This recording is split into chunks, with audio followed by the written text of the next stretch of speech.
दुनिया का नार नारी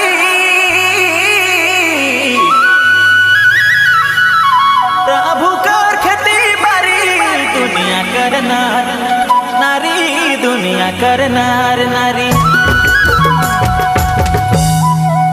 प्रभु कर खेती बारी को